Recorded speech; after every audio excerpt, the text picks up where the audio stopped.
ৰাজীৱ শদিয়া ককাইদেউক ইস্তেমাল কৰি কোনে ধন ঘটিলে ৰহস্য ফাদিল হৈ পৰিছে এই মুহূৰ্তত। ৰাজীৱ শদিয়া ককাইদেউক ইস্তেমাল কৰি কোনে ধন ঘটিলে। ৰাজীৱ শদিয়া ককাইদেউ মৃত্যু হৈ গ'ল। বহুত এটা দুখৰ কথা, আপোনালোকে গমেই পাই আছে। ৰাজীৱ শদিয়া ককাইদেউৰ ওপৰত মই আপোনালোকৰ আগত কথাসমূহ কৈ মই ভিডিঅ' প্ৰস্তুত কৰি আছোঁ। দুখ লাগিছে আচলতে, এজন মানুহ ইমান সোনকালে গুচি যোৱাটো কোনেও এইটো মানি ল'বই নোৱাৰি। সঁচা কথা কৈছোঁ, মানি ল'বই নোৱাৰি। কিন্তু তাতোতকৈ ডাঙৰ কথা, ৰাজীৱ শদিয়া ককাইদেউক ইস্তেমাল কৰি কোনে ধন ঘটিলে, এইটোহে আচল কথা। আৰু মই ভিডিঅ'টো সেই কাৰণেই বনাইছোঁ, ৰাজীৱ শদিয়া ককাইদেউক ইস্তেমাল কৰি কোনে ধন ঘটিলে মই সেইটো কাৰণে বনাইছোঁ। আপোনালোকক মই ক'ম, আপোনালোকক কৈ দিয়াৰ লগে লগে আপোনালোকৰ চকু কপালত উঠিব, আৰু চকু কপালত উঠিবলৈ বাধ্য হ'বই হ'ব। কাৰণ কেলৈ, ৰাজীৱ শদিয়া ককাইদেউক ইস্তেমাল কৰি ধন ঘটিছে, এইটোতো বহুত ডাঙৰ কথা। ঠিক আছে, মানুহজন আমাৰ মাজত নোহোৱা হ'ল। মানুহজন নোহোৱা হোৱাৰ ফলতেই এনেকুৱা এটা বেয়া কাম, ইমান এটা জঘন্য কাম কেনেকৈ কৰিব পাৰে। মানুহজন নোহোৱা হৈছে আমাৰ মাজৰ পৰা। ৰাজীৱ শদিয়া ককাইদেউ সেই চিতা জুই আজি পৰ্যন্ত নুমুৱা নাই। ৰাজীৱ শদিয়া ককাইদেউৰ বৌ নবৌ যি বুকুত যোনকুৱা জুই, যি চকুত চকুলো আজিলৈকে শুকুৱাই নাই। তাৰ পাছতেই ৰাজীৱ শদিয়া ককাইদেউক ইস্তেমাল কৰি ধন ঘটিবৰ কাৰণে বেয়া লগা নাই। এইটোতো বহুত ডাঙৰ কথা নহয়, আপোনালোকে গম পাইছে নাই কথাটো? এইটো বহুত ডাঙৰ কথা নহয়। মই বহুত এইটোতো মানে বেয়া পাইছোঁ আচলতে। এইসমূহ কথা কৈ পিনে মানুহে ভিডিঅ' প্ৰস্তুত কৰিলে সাহস নকৰে, কিন্তু মই ডাইৰেক্ট অপেন ক'ম। ঠিক আছে, আমাৰ মাজত নোহোৱা হৈ যোৱা মানুহজনকো ৰেহাই দিয়া নাই। যেন সেই মানুহজন আত্মাৰ সগতি পাওক, য'তে নাথাকক কিয় ভালছে থাকক, সেই মানুহজনক ৰেহাই দিয়া নাই। কিন্তু ৰাজীৱ শদিয়া ককাইদেউক ইস্তেমাল কৰি ধন ঘটা ব্যৱসায় আৰম্ভ কৰি দিছে। হয়তো আপোনালোকে কথাখিনি বুজি নাপাবও পাৰে। মই এতিয়া আপোনালোকক বুজাই দিছোঁ যেন কেনেকৈ ৰাজীৱ শদিয়া ককাইদেউক ইস্তেমাল কৰি ধন ঘটি আছে। মই কৈ দিছোঁ শুনক। ৰাজীৱ শদিয়া ককাইদেউক চিনি নাপাওঁ বুলি ক'লে বহুত ৰাইজে। মৃত্যুৰ পাছতহে ৰাজীৱ শদিয়া ককাইদেউক চিনি পাইছে। মই ক'ব বিচাৰিছোঁ, এতিয়া যেনেদৰে ৰাজীৱ শদিয়া ককাইদেউ মৃত্যু হ'ল, এতিয়া যেনেদৰে ছ'চিয়েল মিডিয়া ক্ৰিয়েটৰে নহওক কিয়, নিউজ চেনেলেই নহওক কিয়, ৰাজীৱ শদিয়া ককাইদেউৰ ওপৰত প্ৰত্যেক দিনাখনে ইটোৰ পিছত সিটোৰ পিছত এইটো নিউজ বা ভিডিঅ' পাব। এই বস্তুটো আপোনালোকে বুজি পাইছে নাই? ৰাজীৱ শদিয়া ককাইদেউ জীৱিত অৱস্থাত তেনেকুৱা আপোনালোকে দেখিছিলে নেকি? ৰাজীৱ শদিয়া ককাইদেউক আজি চিনি নাপাওঁ বুলি কৈ দিলে।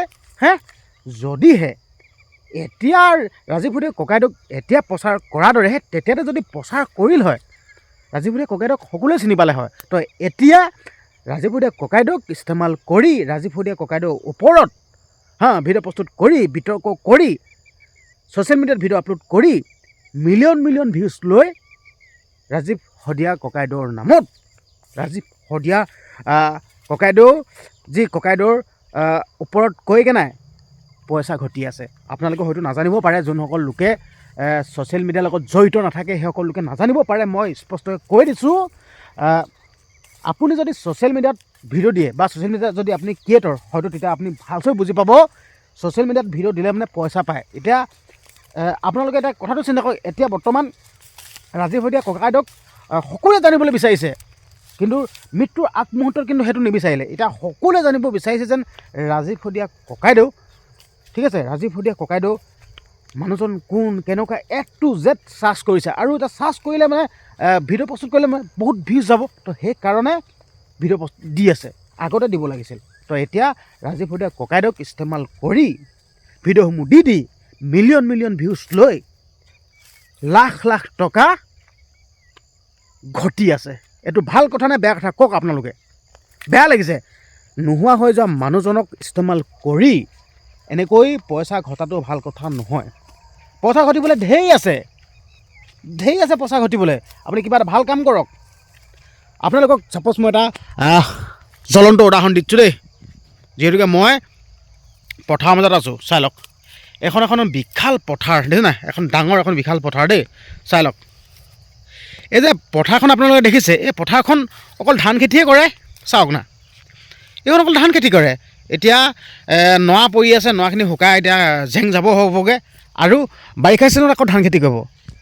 কথাটো মন কৰক আপোনালোকে, এই মাটিখিনিত যদি এতিয়া যদি বাম খেতি কৰিল হয়, কিমান পইচা পালে হয়।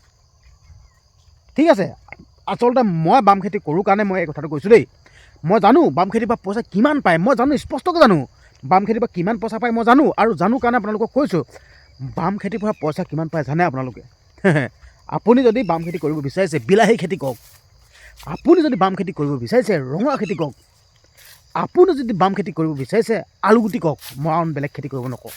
চাওক না, এইবিলাক চাওক আপোনালোকে, এইবিলাক চাওক আপোনালোকে, মাটি চাওক না, এনেই পৰি থাকে।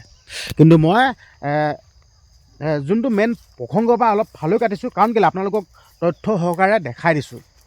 কিন্তু মেইন বিষয়বস্তুটো আছিল যেন ৰাজীৱ হৰিয়া ককাইদেউক ইস্তেমাল কৰি ধন ঘটা। আচলতে এই বস্তুটো নাপায়।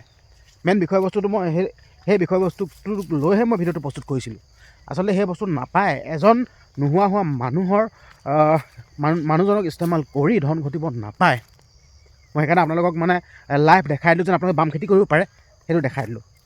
হয়তো আপোনালোকে মোক বেয়া পাবও পাৰে, মই মানে কথাখিনি খাং খাচকৈ কওঁ না, হোলোঙা মানুহ পোলোঙা কথা, ৰ'দ ঘাই বস্তু ফল কথা, মই ডাইৰেক্ট এনেকৈ অ'পেন কওঁ, কিছুমানৰ হয়তো মোৰ কথাসমূহত বিন্ধি দিব পাৰে। আচলতে যোনসমূহ মানে উপকাৰিতা গুণ থকা যোনসমূহ বস্তু, সেইবিলাক বস্তু মানে বেয়া লাগে, শুনিবলৈ বেয়া লাগিব, খাওঁতে মুখত বেয়া লাগিব, তিতা লাগিব, ঠিক আছে, তেনেকুৱা নিচিনা কথা। কিন্তু পেটত কিন্তু সেই বস্তুটো ভাল, সঁচাতে কৈছোঁ, পেটত কিন্তু সেই বস্তুটো ভাল। সেইকাৰণে মই যি কওঁ মানে অ'পেন কওঁ, আৰু যি কওঁ তাইক স্পষ্ট কওঁ, স্পষ্টবাদী মানে তাইক স্পষ্ট কওঁ।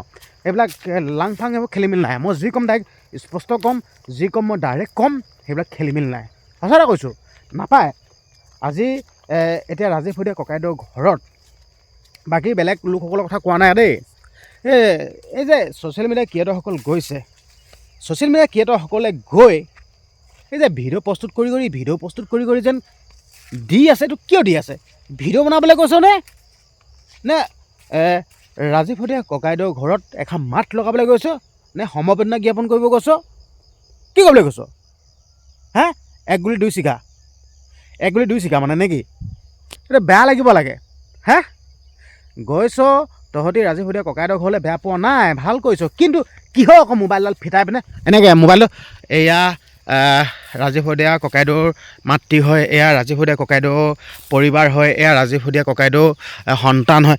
আৰে বাবা, এইখিনি যদি ৰাজীৱ হৰিয়া ককাইদেউ যদি মৃত্যু নোহোৱাৰ আগত দেখালি হয়, ৰাজীৱ হৰিয়া ককাইদেউৰ ঘৰখন মৃত্যু নোহোৱাৰ আগত দেখালি হয়, তেতিয়া সকলোৱে চিনি পালেহেঁতেন। এতিয়া স্বাৰ্থত এতিয়া ৰাজীৱ হৰিয়া ককাইদেউৰ ঘৰত গৈ ভিডিঅ' প্ৰস্তুত কৰি আছোগৈ, ভিউজৰ আশাত।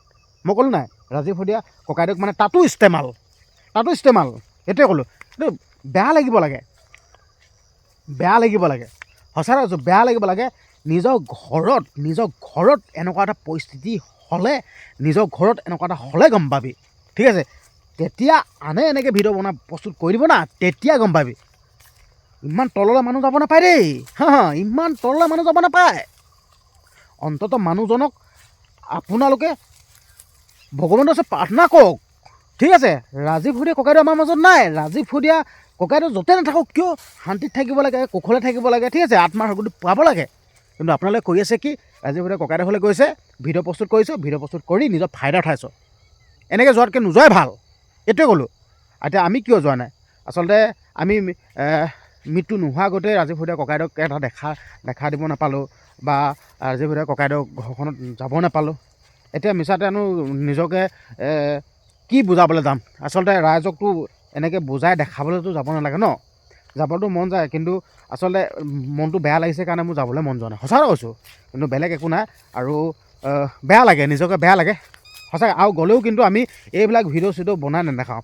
আমি ভিডিঅ' দিব লাগিছিল, ৰাজীৱ হৰিয়া ককাইদেউ যেতিয়া মৃত্যু হোৱা নাছিল তেতিয়াই ভিডিঅ' বনাই দিব লাগিছিল। এতিয়া কি হয়নে নহয় কওক? নে কিবা মোৰ ভুল হৈছে নেকি? যদি ভুল হৈছে মোক কওক।